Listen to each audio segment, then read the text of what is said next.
Alright, I'm back on my schedule. Yeah, hopefully I'm going to be able to keep on my regular schedule of Monday, Wednesday, and Friday, and let's just get into this review. The August Alsina has a new album, and it's called This Thing Called Life. I think it's a great album title. I mean, what is this thing called life? So for those of you who don't know who August Alsina is, he's an R&B singer. He's very underrated in my opinion. I think he's as good, if not better, than Chris Brown and Neo and a bunch of other guys out there that were in the R&B genres. But August is a very talented guy, and he has a lot to say. I mean, this guy's been through a lot. His brother was killed in 2010. He's had multiple surgeries, battled depression. I mean, man, like, his Breakfast Club interview was one of those things where I listened to it and I felt really sorry for the guy. If you haven't checked out that video, you need to. I may put an annotation up in here somewhere so you can go see it. So the album in general is very well put together. I like how all of the songs basically answer questions about life that he has. For example, why do some people fall into the trap of drugs? Why do some people drop out of school? And he has really good questions that need answers, and he tries to answer them throughout his songs. And I can respect that when an artist has questions that they try to answer themselves and like give their impression on it. I just think it's really well put together, and I think that it's a great way to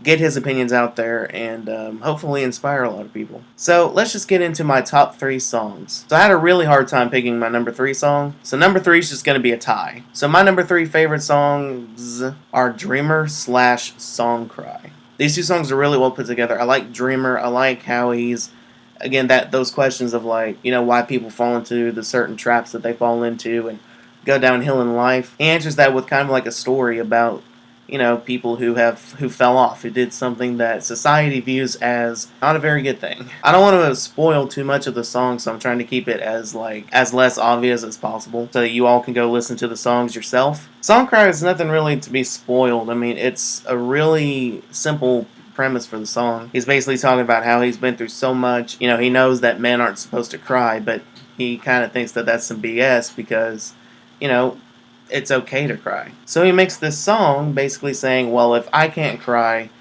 in a human form, then I'm going to let the song cry for me. I like that premise. I like where he's going for that. So my number 2 favorite song is Job, and it features Jadakiss and Anthony Hamilton. I like this song because it's basically why people do what they do. You know, some people, they work really hard at a corporate job. Other people's go out and do something like make music. August kind of looks at himself and says, hey, this is what I do. This is my job. This is what I want to do. I like the premise. I like the premise of the song. And my number 1 favorite song off of this album is Hip Hop. First of all, I just love the beat of the song. It really is kind of like classics, like 90s hip hop R&B style, and I like that. This song is really the Start From The Bottom, Now We're Here song. He puts his life story into the song. You know, he came from nothing, literally, and now he's grown up through, you know, he's seen a lot. He grew up in, you know, a very rocky way, and now he's here doing what he wants to do, making hip-hop music, R&B music, and he's happy with that. I think it's a great song, and I think that it's probably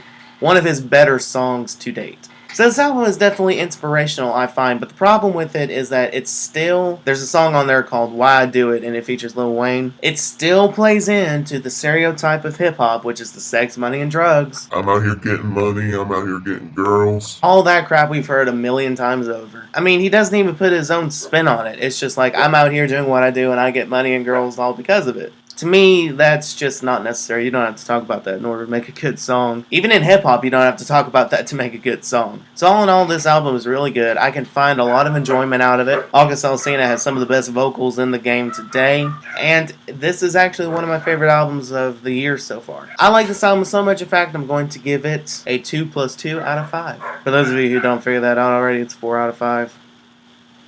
Come on. I hope you all enjoy this review. If you like what you see here, then like this video. Subscribe down below. It helps me out a lot, and it helps me to make my dreams come true. Leave a comment below if you've heard this album, and give me your thoughts on it. I want to know what you think. Give me another album to review. I'm kind of just going off of what's hitting on iTunes right now. So if you guys have an album for me to review, then please tell me and I'll review it. But until next time, I love all of you guys, and I'll see you all in my next video. So I was in Walmart. I'm going through to the DVDs to see if Straight Outta Compton's come out on DVD yet, which it hasn't, and I'm pissed about that too. And I hear this I hear this mother smacking the daylights out of her son. For what? Then I hear her say these words.